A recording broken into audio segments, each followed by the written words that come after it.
Ikaw ba to? Ha? At ikaw hindi na naman makatulog. Hindi ka na naman mapakali. No? Yung tipong pag wala ang person mo, no? Parang saglit lang nawawala ang person mo, parang parang hindi ka mapakali.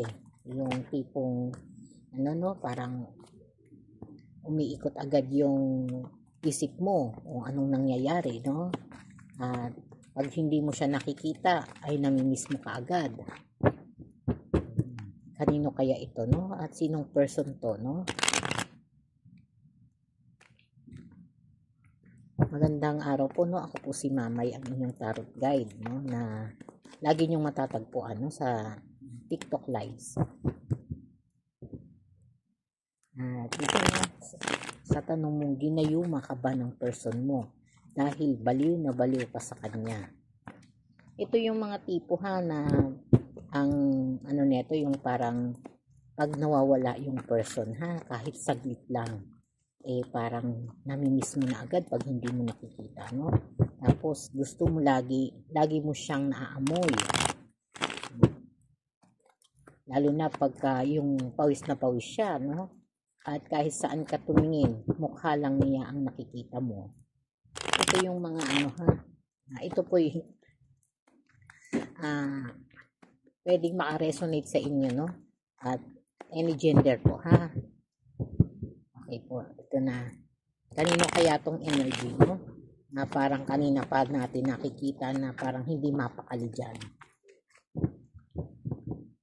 Ginayuma ka ba ng person mo dahil baliw na baliw ka sa kanya? Ace of Swords. Two of Wands.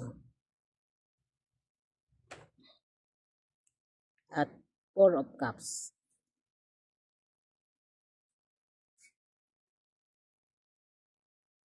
Eight of Swords.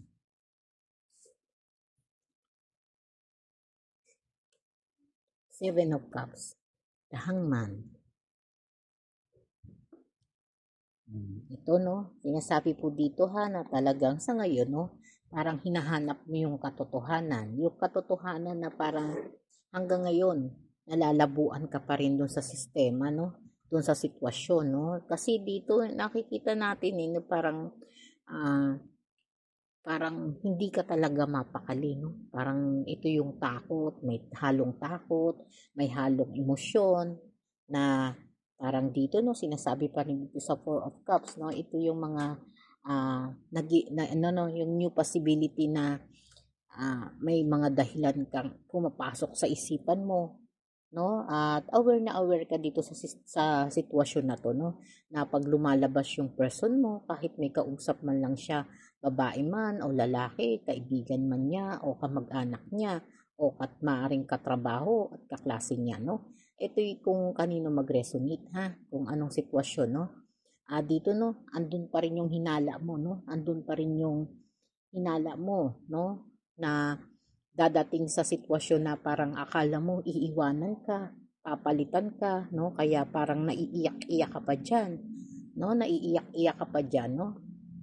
At dito sinasabi pa rin na talagang dito sa Two of Wands, no? Sa Two of Wands, no? Parang sinasabi pa rin, no?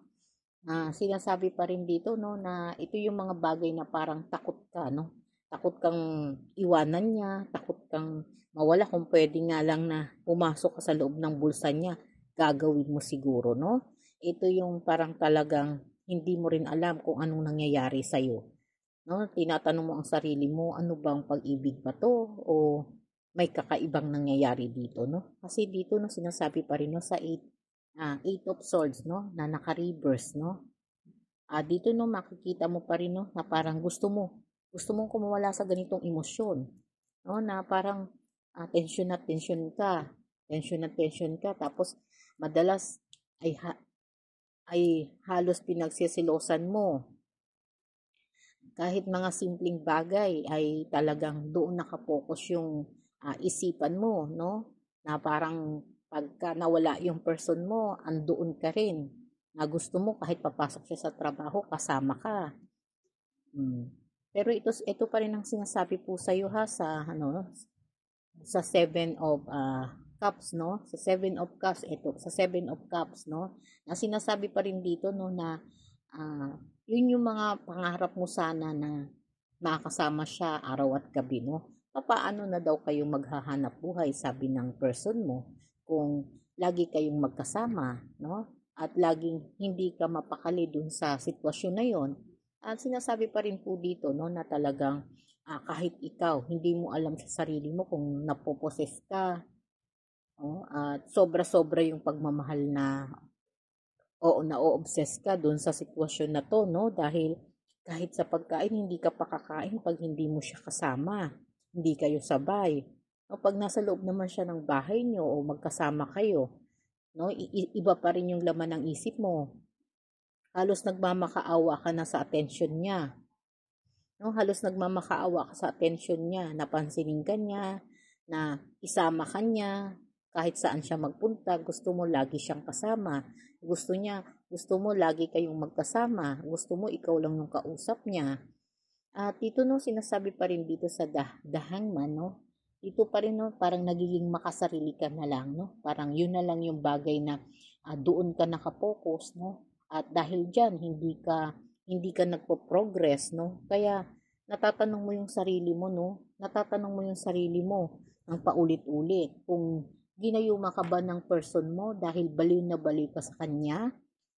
Ito po yung mga tanong na yun, ano? At dito no, base po sa card mo ha. At medyo mayroon ditong kakaiba, no? Yung kakaiba na to talagang pag-aaralan mo ha. Kasi dito sa pagkakaiba na to parang may mga sitwasyon dito, no, na parang itinatago talaga sa'yo, no? At base nga po dito sa may ano, no, sa Eight of Swords, no, na ipinapakita ha, na may gayumang nangyari sa'yo, no? May gayuma na talagang kahit ang person mo yun talaga yung gusto niya, yung parang naaakit ka sa kanya, no? At hindi mawawala ang isipan mo sa kanya. Dahil yun yung pagmamahal na alam niya, yun yung pagmamahal na gusto niyang sanang gawin mo sa kanya, no? Na ngayon ay natuklasan mo na at nalaman mo na, no?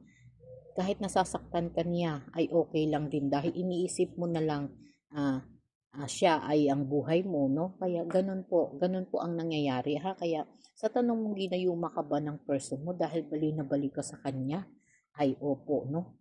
Talagang nagayuma ka ha. Nagayuma ka po ng person mo. At ito yung mga enerhiya na talagang nagpapakita, no, ng maitim na intensyon. At hindi ka dito magiging masaya ha. Kaya kung may mga pagkakataon, pwede ka pong magpatingin. No, pwedeng magpakonsulta ha sa mga marurunong pagdating sa gayuma. Okay po, ako po si Madam Mamay. Salamat po.